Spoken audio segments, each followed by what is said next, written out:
The crystal goblet shattered against the marble floor 3 inches from my feet, and Lady Cecilia Ashworth's laughter rang through the drawing room like shattering glass finding harmony with itself. "Oh, forgive me," she purred, her voice dripping with malice disguised as apology. "I forgot that country girls startle so easily. Perhaps you'd be more comfortable in the servants' quarters, Miss Thorne.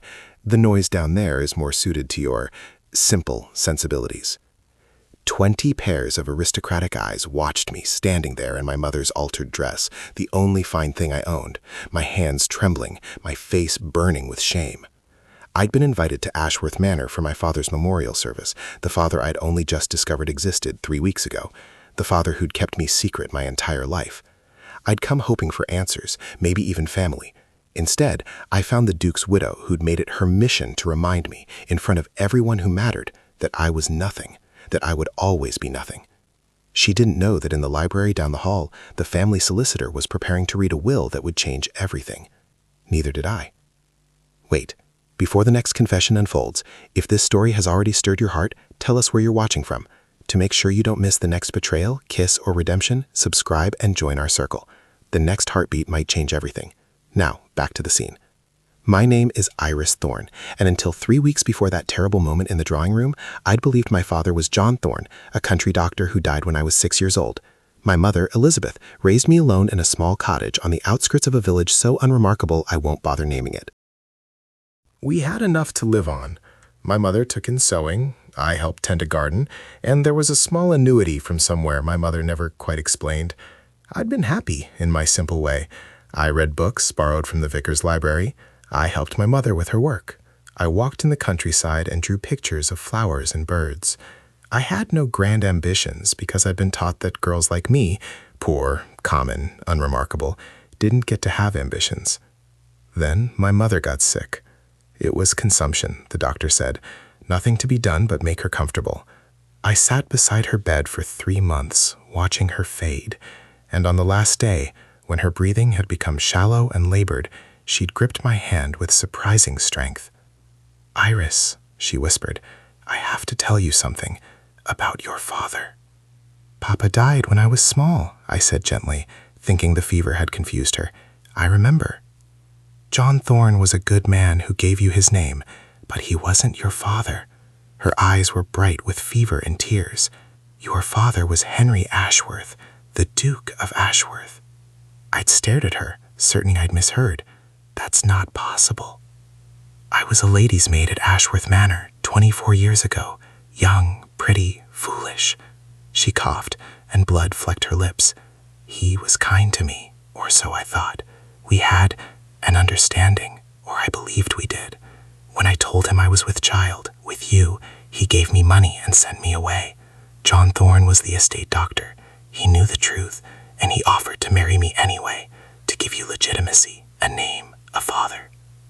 "Why didn't you tell me?" I asked, my voice breaking.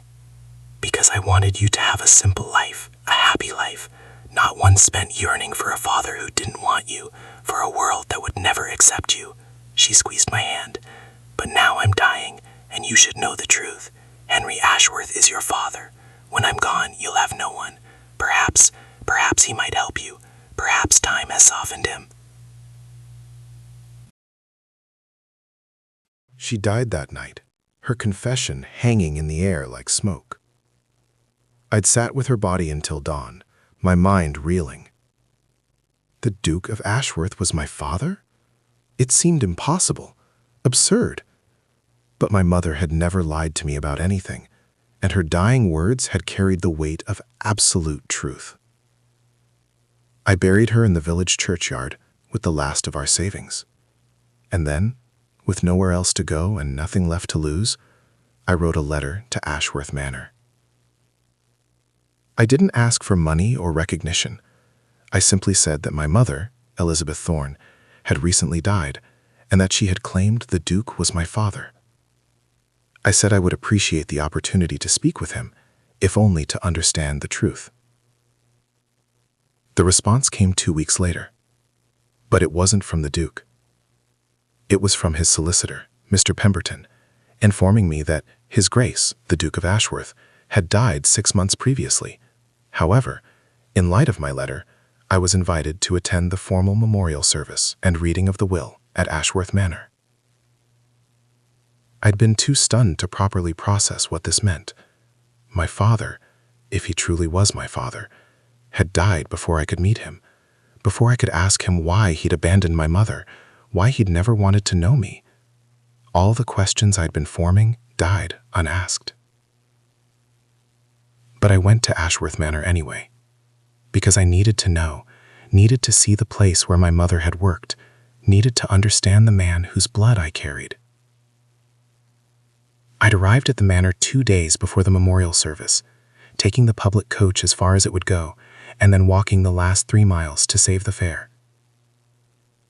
The first sight of Ashworth Manor had stolen my breath.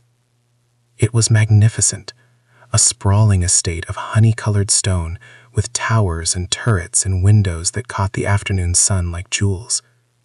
Gardens stretched in every direction, perfectly manicured. Fountains played. Peacocks wandered the lawns. This was my father's world. This was what I'd been denied. A servant met me at the tradesman's entrance. Apparently, someone had decided that was more appropriate for me than the main doors, and showed me to a small room in the family wing.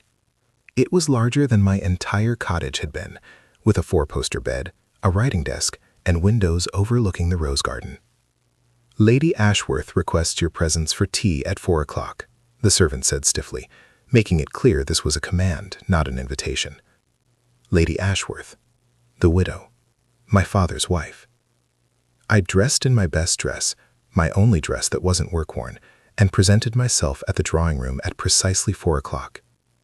My mother had altered the dress from one of her own gowns, and while it was well made, it was clearly years out of fashion. Lady Cecilia Ashworth was everything I was not. She was beautiful, first of all, tall, elegant, with golden hair arranged in the latest style and a dress that probably cost more than my mother had earned in a year. She was perhaps 40, though she looked younger, and she moved with the unconscious grace of someone who'd never doubted her place in the world. She was also, I discovered immediately, cruel. "So you're the alleged bastard," she said instead of greeting me, her voice carrying clearly to the other ladies taking tea with her. "How quaint. Do sit down. I'm dying to hear all about your rustic upbringing." I'd sat, my face burning, while she proceeded to interrogate me about my mother, my life, my circumstances. Every answer I gave was met with thinly veiled mockery. "A cottage? How charming. Did you keep chickens? Your mother was a seamstress? How industrious. I'm sure she was very skilled with her needle. You can read? Well, aren't you accomplished? I suppose the village vicar taught you your letters?" The other ladies tittered at each barb, following Cecilia's lead. I sat there taking it, answering honestly because I didn't know what else to do, watching her dissect my entire existence and find it wanting.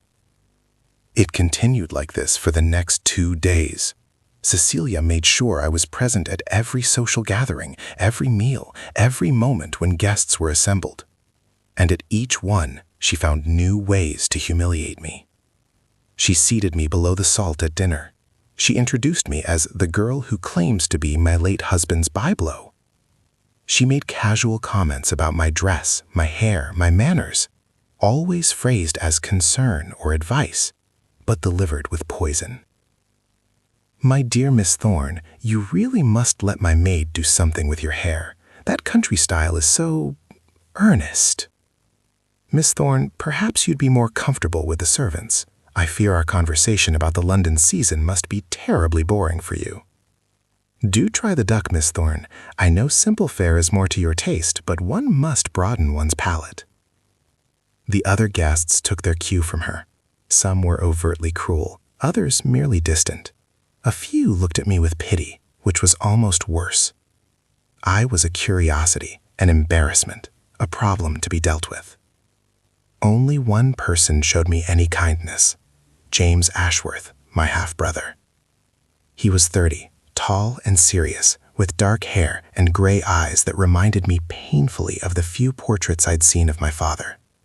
He'd inherited the dukedom upon his father's death, which made him one of the most powerful men in England. He didn't speak to me much, Cecilia's presence made that difficult. But when he did, he was courteous, almost gentle. He asked genuine questions about my mother, about my life. He listened to my answers without mockery. "I'm sorry for your loss," he said the first time we spoke properly. "Losing one's mother is a terrible grief." "Thank you, Your Grace," I'd replied, surprised by the kindness. "James," he corrected quietly. "If you truly are my sister, formality seems absurd." If. The word hung between us. He didn't know if I was telling the truth. For all he knew, I was a fortune hunter, a liar, a woman trying to exploit his father's death for gain. I couldn't blame him for doubting. I barely believed it myself. The memorial service was held in the estate's private chapel, a beautiful space with stained glass windows and tombs of Ashworths stretching back centuries. I sat in the back, watching Cecilia weep elegantly into a lace handkerchief, watching James stand rigid and controlled, watching dozens of aristocrats pay their respects to a man I'd never known. My father. I tried to feel grief, but all I felt was a strange emptiness. This man had given me life and then pretended I didn't exist. What was I supposed to feel about that? After the service, everyone gathered in the drawing room for refreshments before the reading of the will.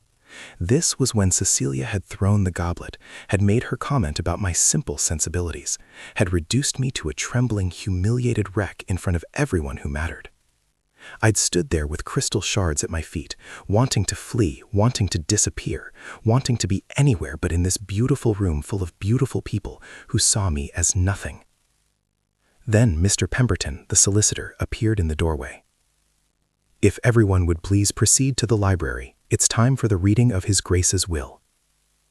The crowd shifted, moving toward the library. Cecilia swept past me without a glance, her silk skirts rustling. James caught my eye and gestured for me to follow.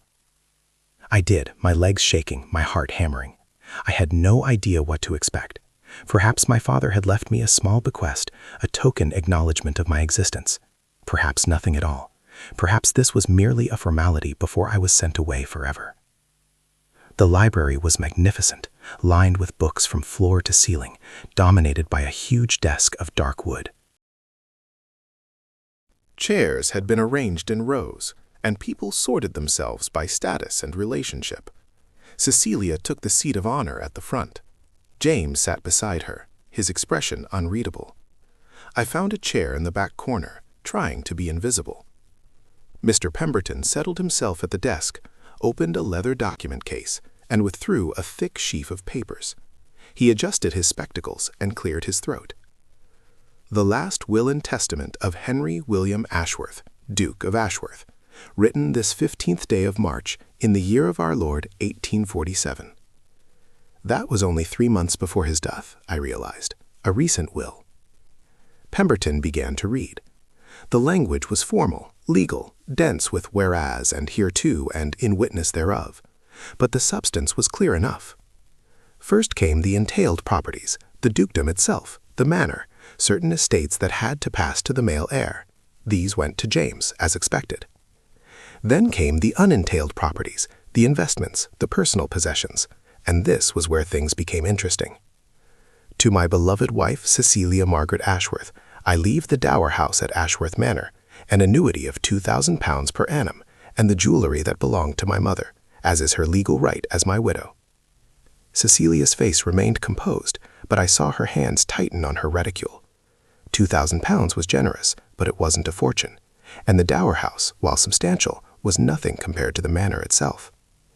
To my son and heir, James Henry Ashworth, now Duke of Ashworth, I leave my blessing and my hope that he will prove a better steward of our family's legacy than I have been. An odd bequest, not money or property, but a blessing and hope. I saw James' jaw tighten. Pemberton continued through smaller bequests to servants, distant relatives, charitable causes, and then his voice changed slightly, took on a different tone. Regarding my daughter, Iris Elizabeth Thorne. The room went absolutely silent. Every head turned to stare at me. I felt my face flood with heat, my hands grip the arms of my chair. Pemberton continued reading, his voice steady. I acknowledge before God and this company that Miss Iris Elizabeth Thorne is my natural daughter, born to Elizabeth Thorne, formerly in my household's employ. I was a coward not to claim her during my life, and I regret that cowardice with my whole heart. I couldn't breathe. He'd acknowledged me, publicly, legally, irrevocably. I was his daughter. To Miss Iris Elizabeth Thorne, I leave the following: Thornfield House and its accompanying estate of approximately 2,000 acres located in Devonshire, the sum of £50,000 in consolidated annuities, all books and personal papers in my private study, and all rights to the Ashworth family's secondary properties not entailed to the dukedom. The room erupted. £50,000? Thornfield House? Secondary properties? I sat frozen in my chair, unable to process what I was hearing. Pemberton's voice rose over the chaos, continuing to read. Furthermore, I direct that Miss Thorne be given access to all family records pertaining to her maternal lineage, and that she be treated with the respect and courtesy due to a daughter of the House of Ashworth. I name my son James as her guardian in matters of business until she reaches the age of 25 or marries, whichever comes first, trusting that he will treat her with the honor I failed to show. This is outrageous. Cecilia was on her feet, her face flushed with rage. That girl is a nobody, a schemer, a liar who— Madam, Pemberton's voice was ice. The will is properly witnessed and legally binding. His Grace's acknowledgement of paternity is explicit. You may contest it if you wish, but I assure you the language is ironclad. She seduced him on his deathbed. She must have. Henry would never— Lady Ashworth. James's voice cut across her fury, quiet, but absolutely commanding. Sit down. This will was written 3 months before Father died, when he was in full possession of his faculties. You know that as well as I do. Cecilia turned on him, betrayal and fury warring in her expression. You're going to allow this? Going to let some country bastard waltz in and steal? My father's will is clear. Iris is my sister, legally recognized. The bequests are generous, but not unreasonable, given that she was denied her birthright her entire life. James's gray eyes were hard. Now sit down before you embarrass yourself further. Cecilia sat, but her gaze on me was pure venom. I understood in that moment that I'd made an enemy, not through any action of my own, but simply by existing, by being acknowledged, by receiving what she'd thought would be hers. The reading continued, but I heard none of it. My mind was reeling. £50,000, an estate. I was rich, independently incredibly rich. And more than that, I was acknowledged. My father, the man who'd sent my mother away, who'd kept me secret, had finally claimed me. Too late for him to know me, too late for any relationship, but not too late to change my entire life. When the reading finally concluded, Pemberton gestured for me to approach the desk. I walked forward on shaking legs, aware of every eye in the room following me. Miss Thorne, Pemberton said kindly, I have some documents for you to sign, acknowledging receipt of your inheritance. There are also some private papers your father left specifically for you. Letters, I believe. Letters. My father had written to me. I signed where Pemberton indicated, my hand trembling so badly I could barely form my name. He handed me a sealed envelope, thick with pages. You may wish to read these in private, he suggested gently. I clutched the envelope to my chest and nodded. I needed to get out of this room, away from the staring eyes and hostile whispers. I turned toward the door and found Cecilia blocking my path. You think you've won something, she hissed, her voice low enough that only I could hear. You think because Henley had an attack of conscience on his deathbed that you belong in our world. But you don't. You're still a common bastard in a cheap dress, and everyone in this room knows it. Step aside, Cecilia. James appeared at my elbow. Now. She looked between us, her beautiful face twisted with hatred, then swept away in a rustle of silk. James touched my arm gently. Are you all right? I don't know, I admitted. I don't know what I am. You're my sister, he said firmly. Anything else can be figured out later. Come, I'll walk you back to your room. You look like you need some time alone. He escorted me through corridors that felt less hostile now that I knew I had a right to be in them. At my door, he paused. Iris, I need you to understand something. The bequests Father made to you, they're substantial, more than substantial. Cecilia was expecting to inherit most of the unentailed properties. She'd been encouraged in that expectation. By your father? By her own assumptions, mostly. But yes, Father never corrected her. James's expression was troubled. This will is going to create problems, legal challenges, social complications. Are you prepared for that? I don't know what I'm prepared for, I said honestly. 3 weeks ago, I was a seamstress daughter with no prospects. Now I'm, what? An acknowledged bastard with a fortune? I don't know how to be that person. Then we'll figure it out together, he smiled slightly. I always wanted a sister, even one who arrived in such dramatic fashion. After he left, I locked my door, sat on the bed, and opened my father's envelope with shaking hands. Inside were 3 letters, each in a different hand, suggesting they'd been written at different times. I arranged them by date and began to read. The first was dated 5 years ago. My dear Iris, I call you that though we have never met, though you don't know I exist beyond the money I've sent your mother all these years. I am a coward to write to you in a letter I may never send, but cowardice has defined my relationship with you from the beginning. I want you to know that sending your mother away was the worst decision of my life. I was young, prideful, and terrified of scandal. I told myself I was protecting my position, my family's name. In truth, I was protecting my own comfort. I think of you often. Wonder what you look like, whether you have your mother's gentle nature, whether you're happy. I hope you are. I hope Elizabeth has given you a good life, a simple life, unmarred by the complications of aristocratic existence. But I also hope, selfishly, that someday I might have the courage to meet you, to tell you I'm sorry, to be, however inadequately, your father. Your undeserving father, Henry. I touched the signature with trembling fingers. He'd thought of me. For years, he'd thought of me. The second letter was dated 2 years ago.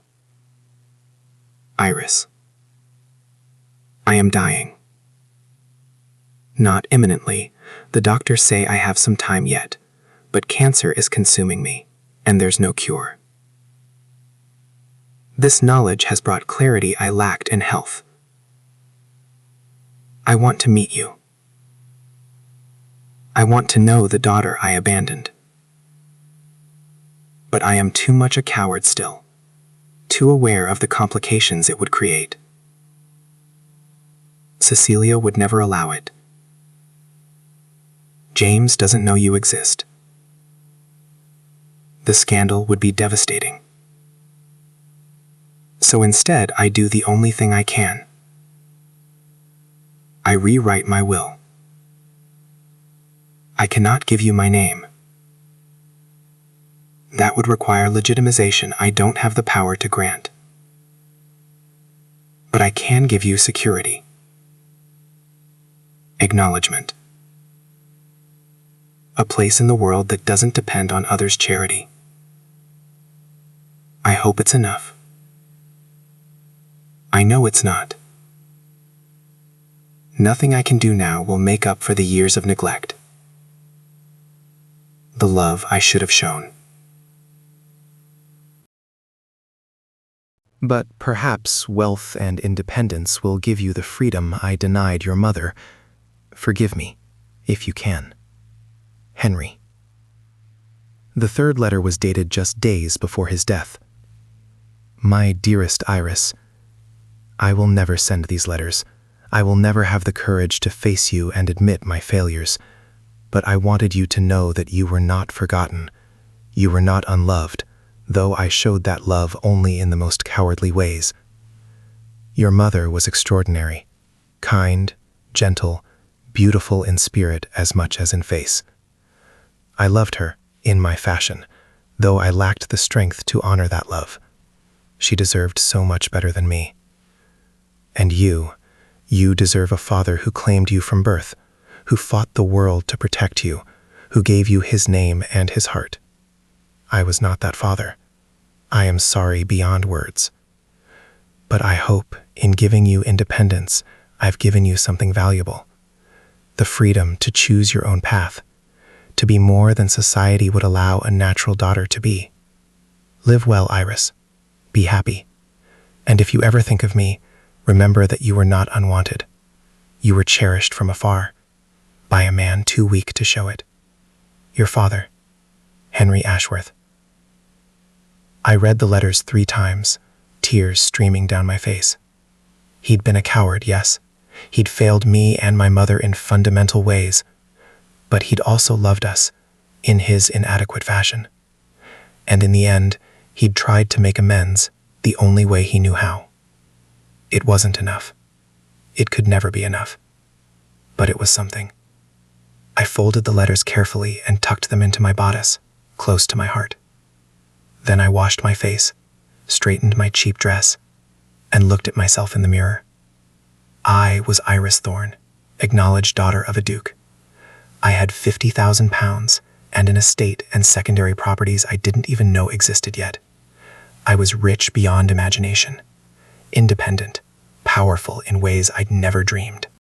But I was also still the girl who'd grown up in a cottage, who'd never been to London, who didn't know which fork to use at formal dinners. I was still wearing a dress my dead mother had altered because it was all I had. The gap between who I was and who I was supposed to be felt insurmountable. A knock at the door interrupted my spiraling thoughts. I opened it to find a maid I didn't recognize. "Miss Thorne, His Grace requests your presence in his study at your earliest convenience." James wanted to see me. I followed the maid through the manor's corridors, trying to memorize the route, until we reached a door of dark oak. She knocked and announced me. "Come in, Iris," James called. His study was smaller than the library, but just as book-lined, with a fire crackling in the hearth and windows overlooking the park. James sat behind a desk piled with papers, but he stood when I entered. "Sit, please. We have much to discuss." I sat in a leather chair that was probably worth more than my cottage had been. James poured 2 glasses of sherry without asking if I wanted any, handed me one, and settled into the chair opposite mine.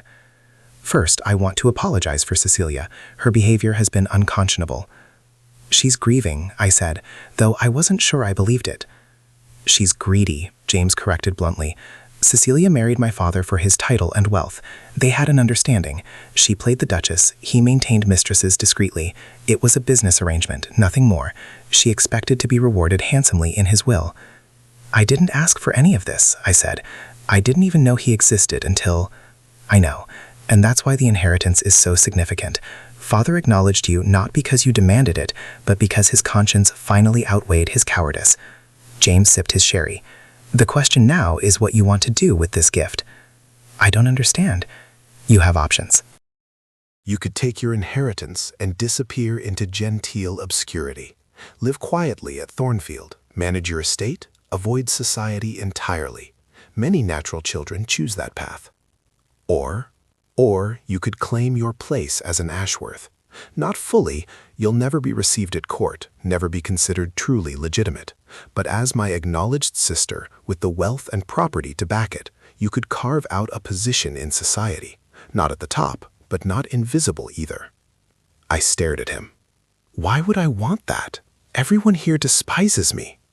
Not everyone, and those who do would despise you less if you showed strength rather than submission. James leaned forward. "Iris, you've been given a remarkable gift, not just money, but freedom. You don't need to marry for security. You don't need to beg anyone's approval. You can be independent in ways most women never dream of." "I don't know how to be that person." "Then learn. I'll help you." He smiled. "I meant what I said earlier. I always wanted a sister. Let me be your brother in truth, not just in blood." I felt tears prick my eyes again. This man, who had every reason to resent me, was offering kindness, alliance, family. "Why?" I whispered. "Why would you help me?" "Because Father was right. I can be better than he was, and part of being better is honoring his attempts at redemption, however late they came." James's expression softened. "Also, because Cecilia's cruelty reminded me of why I've always hated the casual viciousness of our class. You deserve better. Let me help you get it." Over the next weeks, I discovered what James meant by help. First came the practical matters. Mr. Pemberton arrived with stacks of documents explaining my inheritance in detail. Thornfield House was a substantial estate that had been in the Ashworth family for generations, currently leased to tenants, but mine to claim whenever I wished. The £50,000 in consolidated annuities would generate approximately £2,000 a year in income, making me, Pemberton explained, independently wealthy for life. The secondary properties were smaller estates, investment properties in London, even shares in shipping ventures. Altogether, my inheritance made me one of the wealthiest unmarried women in England. But wealth, I quickly learned, came with complications. Cecilia launched a legal challenge to the will, claiming my father had been of unsound mind when he wrote it, that I'd exerted undue influence despite never having met him. The case was absurd, but it would tie up some of my inheritance for months while the courts sorted it out. She also launched a social campaign, spreading rumors about my mother, about me, about the unseemly haste with which I'd appeared to claim my inheritance. I was a schemer, a seductress, a fortune hunter who'd preyed on a dying man's guilt. James countered by explicitly acknowledging me as his sister in society. He introduced me to his friends, insisted I be included in family events, and made it clear that insulting me was insulting him. It helped, but it didn't silence the whispers. Then there was the matter of my education. I could read and write, yes, but my knowledge of history, languages, music, art, all the accomplishments expected of a gentlewoman, was patchy at best. James hired tutors, a French master, a music teacher, a woman named Miss Price who taught me deportment and social etiquette. "You don't need to become someone else," James assured me when I expressed frustration, "but you need tools to navigate this world. Think of it as learning a language." Miss Price was patient but exacting. She taught me how to walk, how to sit, how to eat properly at formal dinners. She explained the complex hierarchy of society, who took precedence over whom, how to make a proper curtsy to different ranks. "A duke's acknowledged natural daughter occupies an unusual position," she explained. "You're above most commoners, but below legitimate gentry. You'll be tolerated in some circles, excluded from others. The key is to carry yourself with confidence regardless." The French master, Monsieur Beaumont, was less patient. He despaired over my accent, my grammar, my complete lack of familiarity with the language. But slowly, painfully, I began to learn. The music teacher, Mrs. Hartley, discovered I had a decent voice and reasonable rhythm. She taught me piano, starting with simple pieces and gradually increasing complexity. I would never be accomplished, she said frankly, but I could manage well enough not to embarrass myself. Through it all, James was there. He reviewed my lessons, encouraged my progress, and never made me feel stupid for not knowing things that had been taught to him from birth. "You're doing remarkably well," he said one evening when I expressed frustration with my slow progress. "You're learning in months what most people learn over years." "I'll never be one of them," I said. "I'll always be the country bastard in the altered dress." "Good," James said firmly. "They're mostly terrible people. Why would you want to be like them?" Despite his support, I struggled.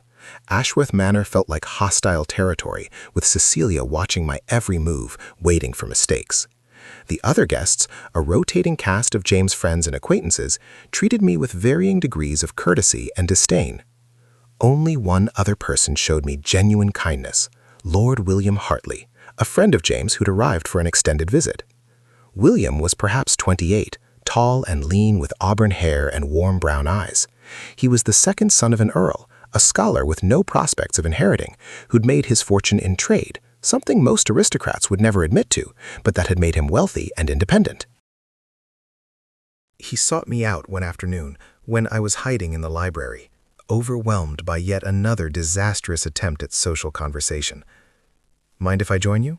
he asked, gesturing to the chair across from mine. It's not my library to grant permission, I said tiredly.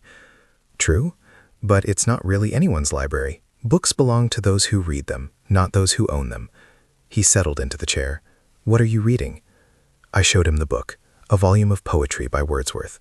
Ah, a romantic. Fitting for someone hiding from the horrors of polite society. His smile was kind, not mocking. James told me about you, about the inheritance, the challenges.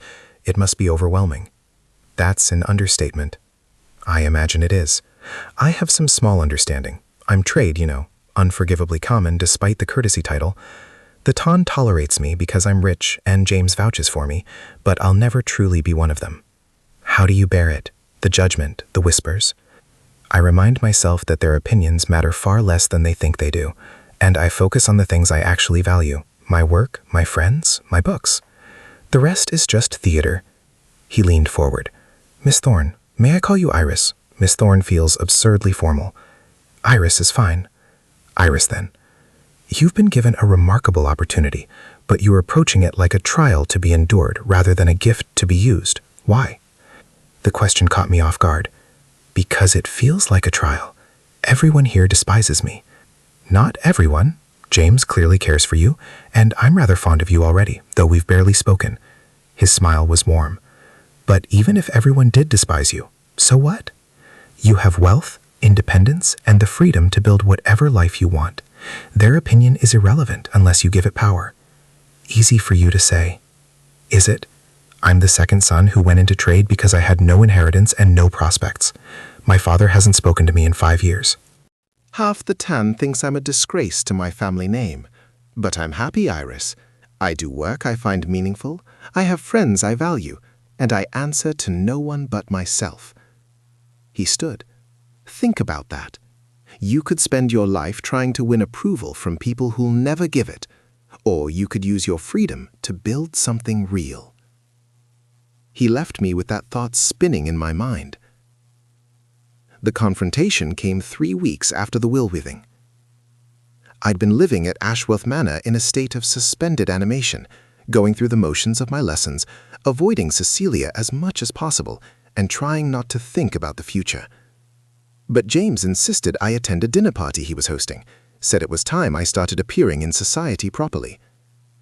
Small group, he assured me, mostly friends, nothing terrifying. He was wrong. Cecilia arrived uninvited, sailing into the drawing room in a gown that probably cost more than my entire inheritance, accompanied by several society matrons known for their vicious gossip. "James, darling," she purred, "I hope you don't mind. I brought a few friends to meet your sister." The word was coated in poison. James's jaw tightened, but he was too much a gentleman to make a scene. "Of course, Cecilia. Everyone is welcome." The dinner was excruciating. Cecilia and her friends subjected me to a barrage of questions designed to expose my ignorance and common origins. What did she think of the new French fashions? Had she attended the opera recently? What was her opinion on the political situation in Italy? I answered as best I could, but my lack of knowledge was obvious to everyone. The matrons exchanged knowing looks. Cecilia's smile was triumphant. "How refreshing," she said sweetly, "to meet someone so unspoiled by excessive education. Tell me, Miss Thorne, what did you do for entertainment in your little village? I imagine the local fairs must have been quite thrilling." "I read," I said quietly. "I walked." I helped my mother with her work. How industrious! Though I suppose when one is raised among the laboring classes, work comes naturally. She turned to the woman beside her. "Lady Morrison, didn't you say your maid came from some provincial village? Perhaps she and Miss Thorne are acquainted." The table erupted in titters. I felt my face burn with shame. "That's enough, Cecilia," James said, his voice hard. "Oh, don't be so serious, darling. I'm merely trying to make Miss Thorne feel welcome by discussing subjects familiar to her. I'm sure she finds all our talk of society terribly dull." "I find cruelty disguised as courtesy tedious," I said, surprising myself. "But then I wasn't raised to value appearances over substance." Silence crashed over the table. Cecilia's eyes glittered with rage. "How dare you? How dare I what? Speak honestly? I know I'm not one of you. I know I don't belong in your world of careful manners and cutting remarks, but at least I'm not pretending to be something I'm not. You're pretending to be a gentleman's daughter when you're nothing but a bastard in borrowed finery." "Cecilia," James was on his feet, "leave, now. This is still my home. This is my home. You live here at my sufferance, and right now, I'm suffering your presence not at all." James's voice was ice. "Get out. Take your friends with you." Cecilia rose, shaking with fury. "You'll regret this, both of you. I'll make sure everyone knows what she is." "Everyone already knows what she is," William interjected calmly. He'd been quiet throughout dinner, but now he spoke with absolute conviction. "She's James's acknowledged sister, a woman of property and independence, and someone with more natural grace and intelligence than half the so-called ladies in London. If you're threatened by that, the problem is yours, not hers." Cecilia looked like she might explode. Then she swept from the room, her friends scurrying after her. In the silence that followed, I realized I was shaking. James touched my shoulder gently. "Are you all right?" "I don't know. I think I might have just made everything worse." "No," William said. "You stood up for yourself. That's the first step toward making everything better." After dinner, I retreated to my room, exhausted and overwhelmed, but sleep wouldn't come. I kept replaying the confrontation, wondering if I had destroyed my fragile position in society before it was even established. A knock at my door interrupted my spiraling thoughts. I opened it to find James. "May I come in?" "We need to talk." I let him enter. He looked troubled. "Iris, what happened tonight? Cecilia is going to retaliate. She'll spread rumors, poison society against you, make your life here impossible."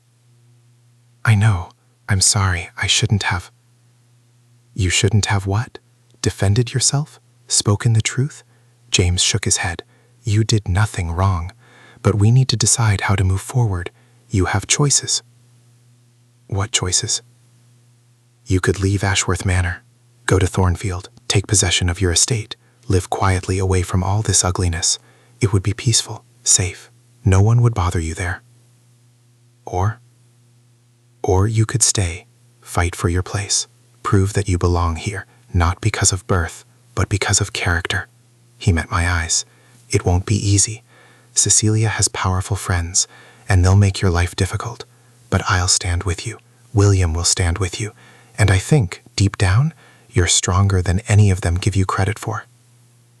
I thought about it, thought about running away to Thornfield, hiding from the world that had judged me, wanting.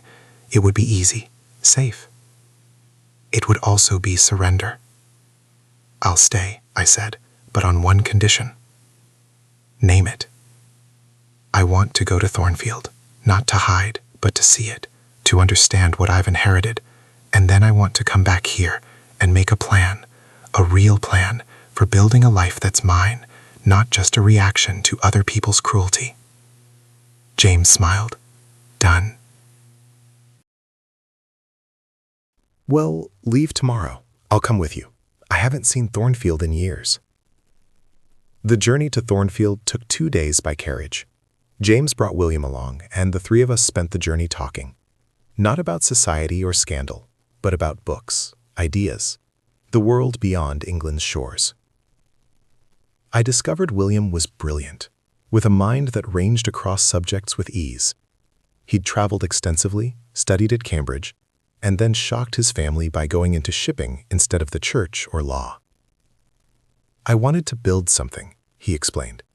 "Not just inherit a legacy or administer someone else's vision, but create something real. Ships, trade routes, connections between places and people. It's not respectable, but it's meaningful." "Why do you care about respectability?" I asked. "I don't particularly, but my father does. He sees my success as a repudiation of everything he values. Birth over merit, tradition over innovation, appearance over substance." "Sounds familiar?" I said dryly. "Yes, I imagine our situations have some commonalities, though you at least have James's unqualified support. My family would be happier if I'd failed spectacularly in a gentlemanly profession than succeeded in trade. James shook his head. Our world is absurd. We punish success and reward mediocrity, as long as the mediocrity comes in the right packaging. We arrived at Thornfield House in the late afternoon of the second day.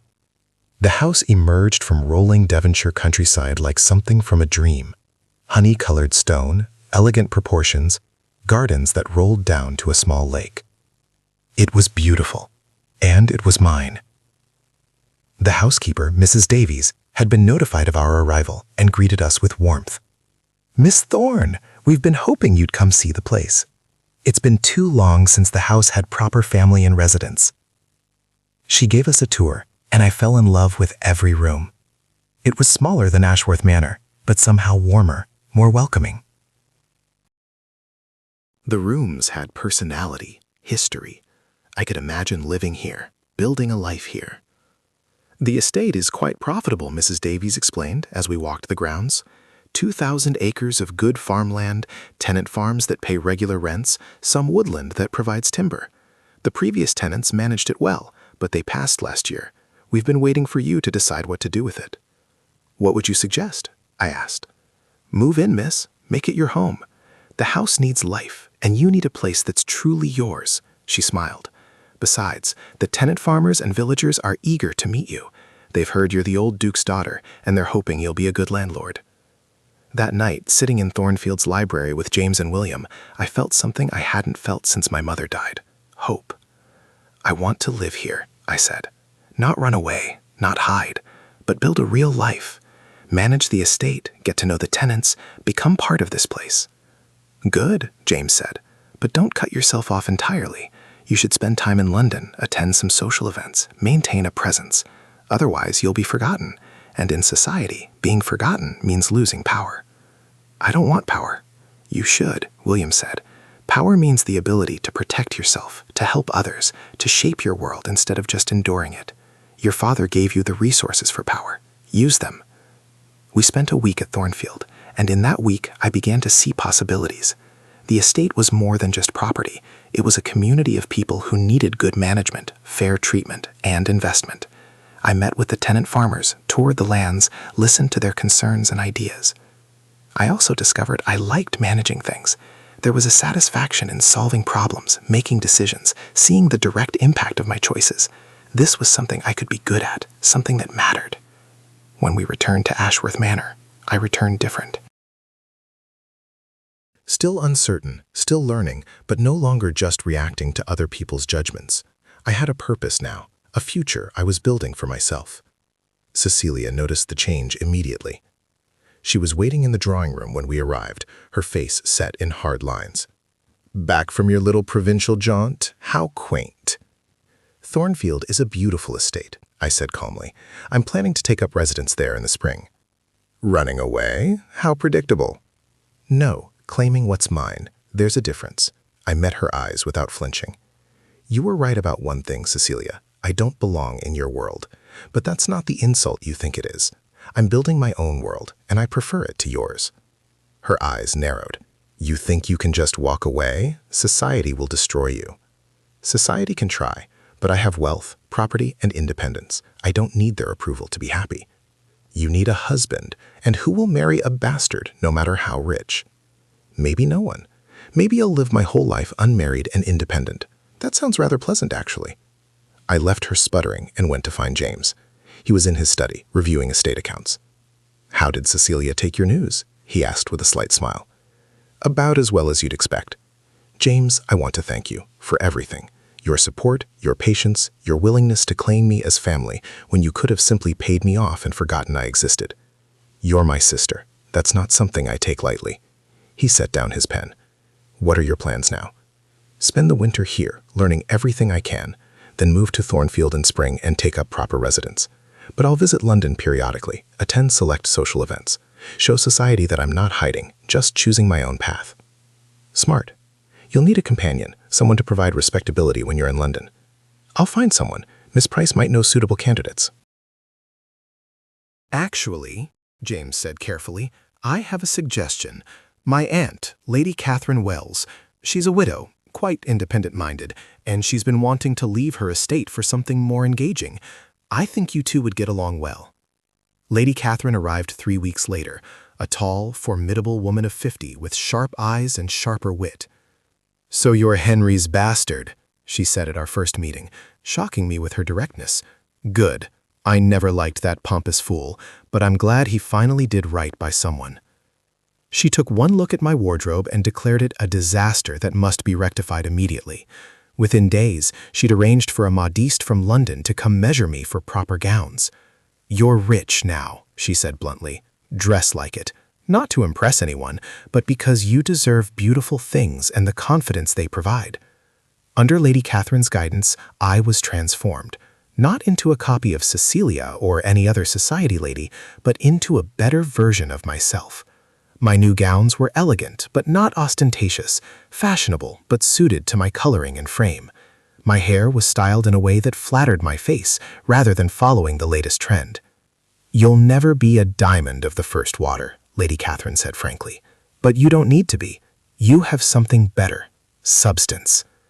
She also began my real education in navigating society. "The key," she explained, "is to understand that society's power is illusory. They can exclude you from their events, spread rumors, make your life uncomfortable, but they cannot touch your money, your property, or your legal rights. As long as you remember that, their weapons are toothless." She taught me how to deflect insults with wit, how to hold my ground in conversation, how to identify allies and enemies. She was ruthless in her assessments of the people we met. Lady Pemberton, useless gossip. Ignore her completely. Lord Hertford, genuine. Treat him with respect. Mrs. Ashworth, your stepmother, a viper who must be watched but not feared. Under her tutelage, I gained confidence. I learned to walk into a room without cringing, to speak without apologizing, to claim my space. The real test came at Christmas. James hosted a massive house party, inviting half of society to Ashworth Manor for a week of festivities. Cecilia would be there, and all her allies. It would be my first major appearance since the will reading. "Are you ready?" Lady Catherine asked the night before the guests arrived. "I don't know. What if I fail?" "Then you fail. But you'll fail honestly, as yourself, not as some pale imitation of their expectations." She squeezed my hand. "You're stronger than you think, Iris. Trust that." The guests arrived in a flood of carriages and trunks and servants. I greeted them at Ashworth, your stepmother, a viper who must be watched but not feared. Under her tutelage, I gained confidence. I learned to walk into a room without cringing, to speak without apologizing, to claim my space. The real test came at Christmas. James hosted a massive house party, inviting half of society to Ashworth Manor for a week of festivities. Cecilia would be there, and all her allies. It would be my first major appearance since the will reading. "Are you ready?" Lady Catherine asked the night before the guests arrived. "I don't know. What if I fail?" "Then you fail. But you'll fail honestly, as yourself, not as some pale imitation of their expectations." She squeezed my hand. "You're stronger than you think, Iris. Trust that." The guests arrived in a flood of carriages and trunks and servants. I greeted them at James' side, dressed in a deep green gown that Lady Catherine had proclaimed perfect, rich but not gaudy, fashionable but not desperate. Cecilia arrived with her usual entourage, her eyes narrowing when she saw me. "Miss Thorne, still here, I see. How persistent of you." "I live here," I replied calmly. "Where else would I be?" She swept past without responding, but I caught the flash of frustration in her eyes. She'd expected me to be cowed, to flee. My refusal to do so was clearly infuriating. The week that followed was a careful dance. I attended all the events, dinners, card parties, musical evenings, and held my own. Not brilliantly, not with the ease of someone born to society, but adequately. I played piano competently, if not masterfully. I conversed about books and art with genuine knowledge. I listened more than I spoke, learned from watching others, and gradually found my footing. William was there, a steady presence who drew me into conversations, introduced me to people who might be friendly, and deflected attempts to corner me with uncomfortable questions. One evening, he asked me to walk in the garden despite the winter cold. "You're doing remarkably well," he said as we strolled through frost-touched paths. "I'm surviving. You're thriving? Don't minimize it." He paused by a fountain, its water frozen into fantastic ice sculptures. "Iris, I need to tell you something. I'm returning to London after the new year. Business matters that need my attention." "Oh." I felt an unexpected pang of disappointment. William had become a friend, and I would miss his steadying presence. "But I'd like to keep in correspondence, if you're willing. And perhaps you might visit London in the spring? I'd be happy to escort you to some events, help you establish yourself there." "Why?" I asked. "Why do you care so much about helping me?" He was quiet for a long moment, his breath forming clouds in the frozen air. "Because I see in you something rare. Genuine strength paired with genuine kindness. Most people in our world have one or the other, if they have either. You have both, and you don't even recognize it. I'm not strong. I'm terrified most of the time. Courage isn't the absence of fear, it's acting despite fear. You've done that repeatedly, standing up to Cecilia, claiming your inheritance, refusing to hide." He turned to face me fully. "You are extraordinary, Iris. I want to help you because I think you could change things, not through grand gestures, but through simple example, showing that there are different ways to be, to live, to navigate this world." I didn't know what to say to that. Before I could formulate a response, voices drifted from the terrace, other guests seeking the garden. We returned to the house separately to avoid gossip. That night, lying in bed, I thought about William's words. Was I strong? I'd spent so long feeling inadequate, out of place, fundamentally wrong somehow. But perhaps strength wasn't about fitting in seamlessly. Perhaps it was about choosing to be yourself, even when that self was unwelcome. The Christmas week ended without major disaster. I'd survived, even occasionally enjoyed myself, and when the guests departed, James seemed pleased. "You did well," he said. "Better than I expected, honestly." Damning with faint praise. "No, being honest. This is hard, Iris. You're navigating a world that doesn't want you, while learning rules no one properly explained. That you've managed it all is impressive. I had help? You, Lady Catherine, William? You had allies, but you did the work yourself." He handed me a letter. "This came for you, from the solicitor handling Cecilia's challenge to the will." My heart sank. The legal battle had been hanging over me for months. I opened the letter with shaking hands. And then I laughed. "What?" James asked. "The judge dismissed her case, said the will was clearly legitimate, that father's acknowledgement of paternity was explicit and uncontestable, and that," I read from the letter, "Mrs. Ashworth's claims of undue influence are not only unfounded, but border on defamatory toward the deceased." "She lost," James said with satisfaction, "completely. She's going to be furious."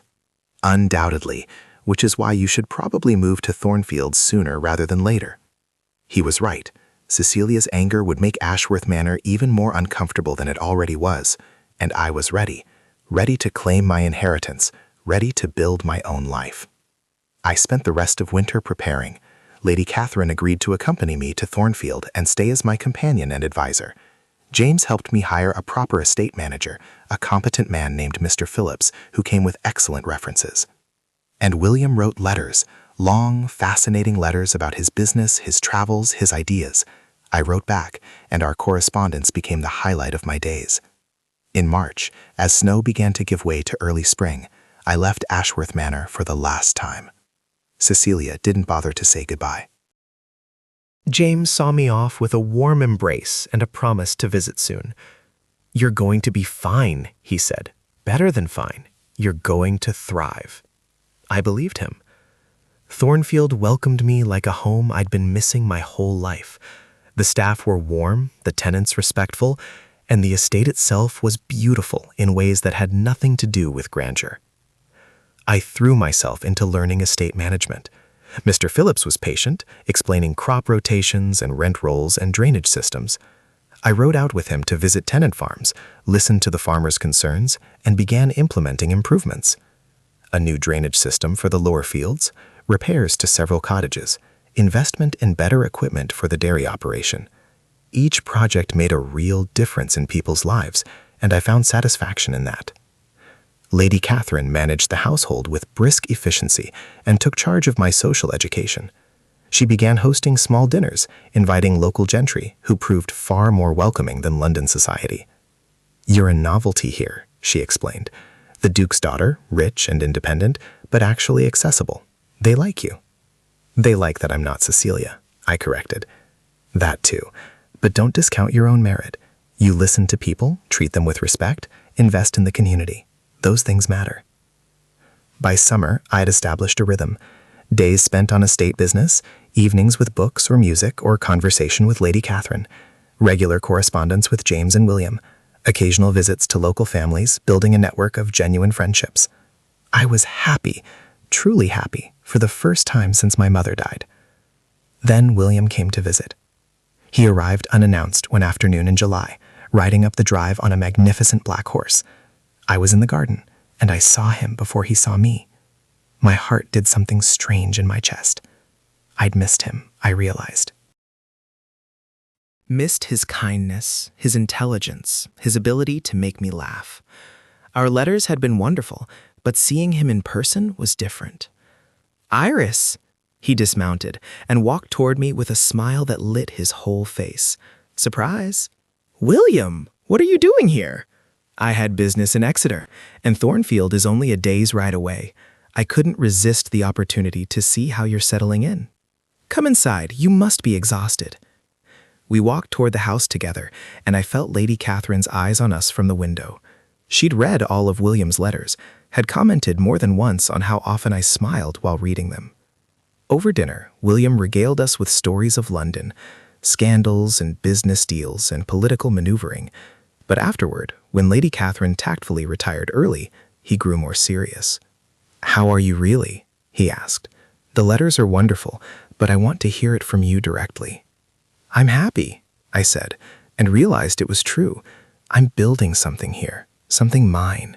It's not grand or exciting, but it's real. It's extraordinary. You've taken an inheritance most people would squander or hide behind and turned it into meaningful work. I'm proud of you. I had help. You had support, but you did the work. He leaned forward. "Iris, I came here for a reason beyond simple visiting. I have a proposition for you." My heart began to race. "What kind of proposition?" "I'm expanding my shipping business into new routes, trade with India and the Far East. It's risky, but potentially very profitable. I'm looking for investors, people I trust who understand both business and people." He met my eyes. "I'd like you to consider becoming a partner, not a silent investor, but an actual partner with decision-making power." I stared at him. "I don't know anything about shipping. You know about managing complex operations, working with people, assessing risk and reward. The specifics can be taught." He smiled. "Besides, I think you'd be brilliant at it. You have good instincts, and you're not afraid to make difficult decisions." "This is unexpected." "Think about it. There's no rush." He stood. "I should let you rest. May I stay a few days? I'd like to see what you've accomplished here." "Of course. Stay as long as you like." Over the next week, William toured Thornfield with me. He met the tenants, examined the accounts, and offered surprisingly insightful suggestions about estate management. In the evenings, we talked for hours about everything and nothing. And I found myself falling in love with him. Not the desperate, consuming love of novels, something quieter, deeper. A recognition that this person understood me, valued me, brought out the best in me. Did he feel the same? I couldn't tell. He was warm, attentive, but always proper. He never touched me beyond the courtesies of dancing or helping me mount a horse, never said anything that couldn't be interpreted as simple friendship. On his last evening before returning to London, we walked in the garden as twilight fell. "I've made a decision about your proposition," I said. "Yes?" "I'll do it. I'll become your partner." I smiled. "On one condition." "Name it." Teach me everything. Don't assume I know things or protect me from difficult realities. Treat me as an equal partner in truth, not just in name. Done. He stopped walking, turned to face me. Iris, I need to tell you something. My heart was hammering. Yes? This partnership, it's not just business for me. I wanted a reason to stay connected to you, to have regular contact that couldn't be dismissed as mere friendship. Why? I whispered. Because I'm in love with you. Have been since that dinner when you stood up to Cecilia and showed everyone you had more courage in your smallest finger than they had in their entire bodies. He took my hands. I know I'm not what you deserve. I'm trade. My family disowned me. I have no title to offer. But I love you, Iris, and I thought perhaps if you felt even a fraction of what I feel, we might build something together. Not just a business partnership, but a life partnership.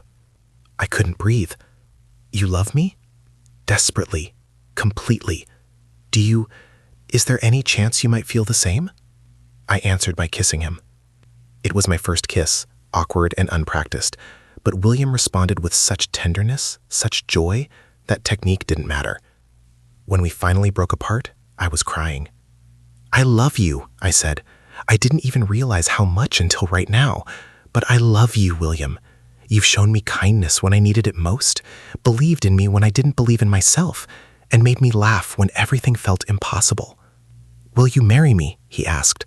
I know it's fast. I know we should probably wait, but I'm tired of waiting for my life to begin.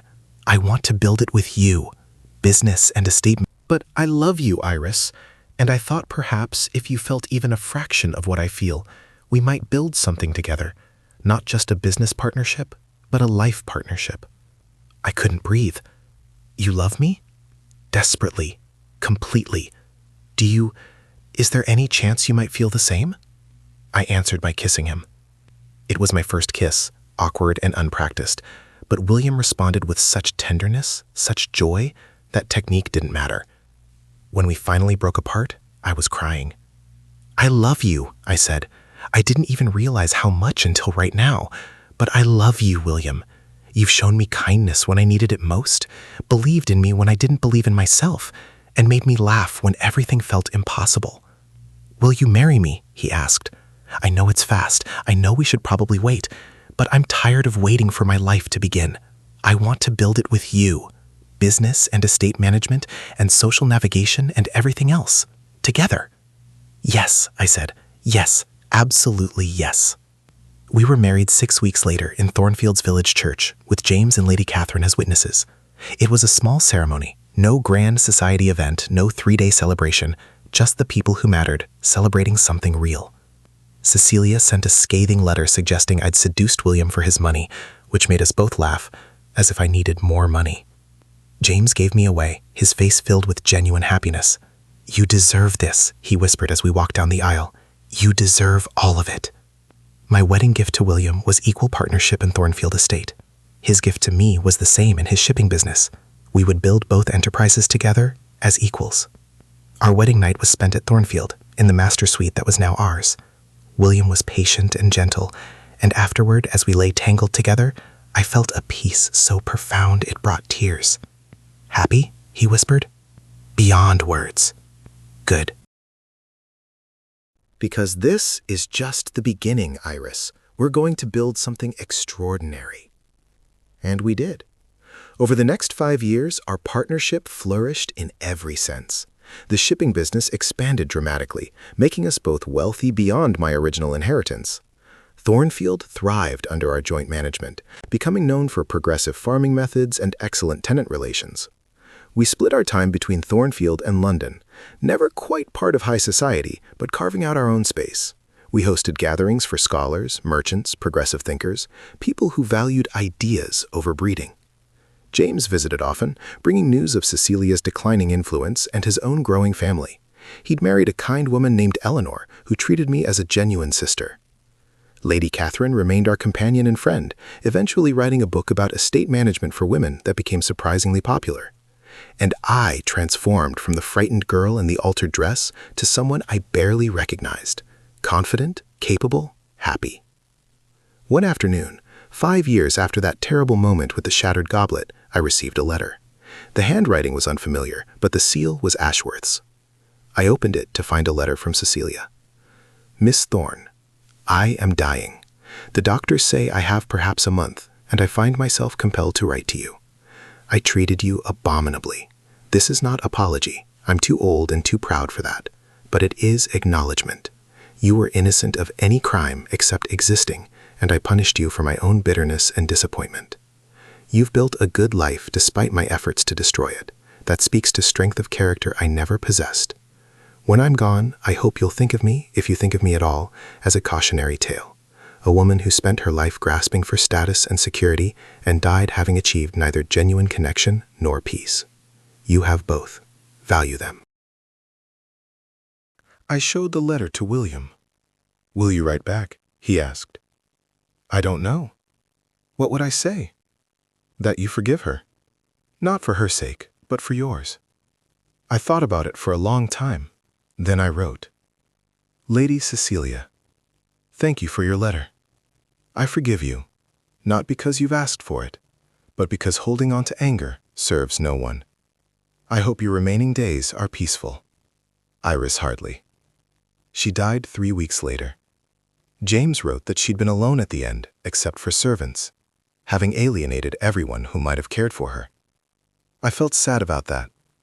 Not grief, I couldn't grieve someone who'd caused me such pain, but a general sadness that anyone should die alone and unmourned. Could that have been me? I asked William one night. If I'd taken a different path, chosen bitterness over building, could I have become like her? No, he said firmly. You have too much of your mother's gentle strength in you, too much genuine kindness. Cecilia chose cruelty because she confused it with power. You know better. 10 years after my father's will was read, William and I stood in Thornfield's library with James and our children, 2 daughters who would inherit both our shipping business and our estates, who would grow up knowing they could be anything they chose. Do you ever regret it? James asked. The path you took? You could have tried to be one of them, fought for acceptance in society. Never, I said honestly. I built something better, something real. Why would I regret that? I thought about that girl in the altered dress, trembling as crystal shattered at her feet. She'd been so certain she was nothing, that she would always be nothing. She'd been wrong.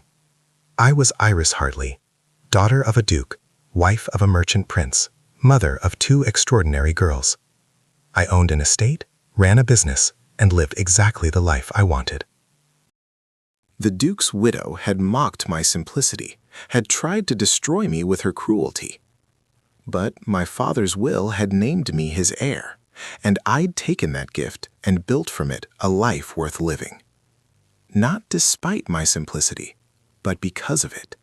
Because I'd never forgotten where I came from, never lost sight of what mattered, never confused appearance with substance. I'd won, not by becoming one of them, but by becoming more fully myself. And that, I thought as I watched William play with our daughters, was the sweetest victory of all.